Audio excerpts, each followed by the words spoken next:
Next Bhagavad Gita part 6 వచ్చేసి ధ్యాన యోగా. అంటే మనసును ఎలా శాంతంగా పెట్టాలి అని. మనిషి జీవితంలో ఆయువు పెరుగుతుంది, అనుభవాలు పెరుగుతాయి, కానీ మనసుకి మాత్రం శాంతి తగ్గుతుంది. ఈ అధ్యాయంలో కృష్ణుడు చెప్పేది ఒకటే, మనసుని బయట శాంతం చేసుకోవడం కాదు, మనసుని లోపల శాంతం చేసుకోవాలి అని. ఈ మార్గం పేరే ధ్యాన యోగా.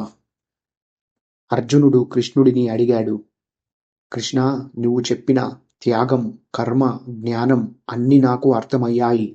కానీ ఒక ప్రశ్న మిగిలింది. ఈ మనసు గాలిలాగా తిరుగుతుంది. ఒకచోట నిలబెట్టడం నాకు కష్టం. ఈ మనసుని ఎలా అదుపులో పెట్టాలి కృష్ణ అని అర్జునుడు అడిగాడు. ఈ ప్రశ్నలో మన అందరి జీవిత ప్రశ్న ఉంది. కృష్ణుడు శాంతంగా చెప్పాడు, అర్జున, మనసుని అదుపులో పెట్టడం కష్టమే. కానీ ప్రయత్నంతో, అభ్యాసంతో, వైరాగ్యంతో అది సంభవమే. రోజు రోజు మనసుని ఒక చోటు పెట్టడానికి ప్రయత్నం చెయ్యాలి. నీ మనసు పారిపోతుంటే మళ్ళీ మళ్ళీ దాన్ని తీసుకొని రావాలి.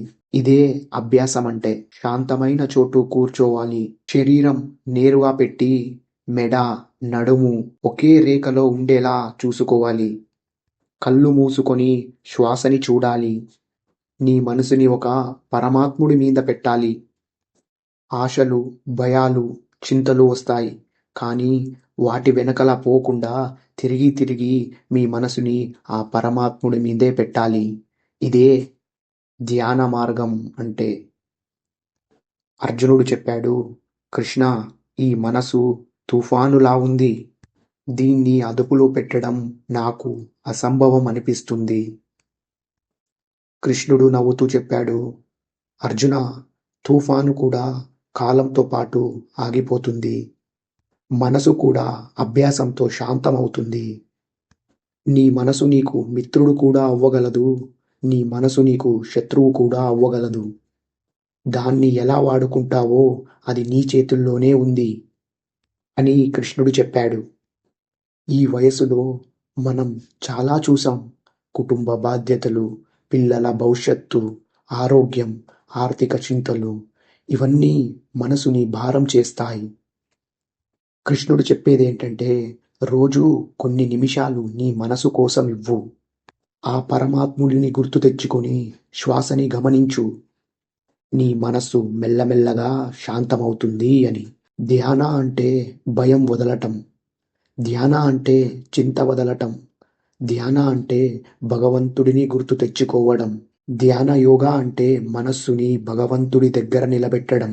అర్జునుడు చెప్పాడు, కృష్ణ, ఈ మార్గం కష్టమైనా నీ మాటలు నాకు ధైర్యాన్ని ఇచ్చాయి. కృష్ణుడు చెప్పాడు, అర్జున, ప్రయత్నం చేసిన ప్రతి మనిషి ఈ మార్గంలో ముందుకు వెళ్ళగలడు. నెక్స్ట్ పార్ట్ వచ్చేసి జ్ఞానం, విజ్ఞానం, యోగా.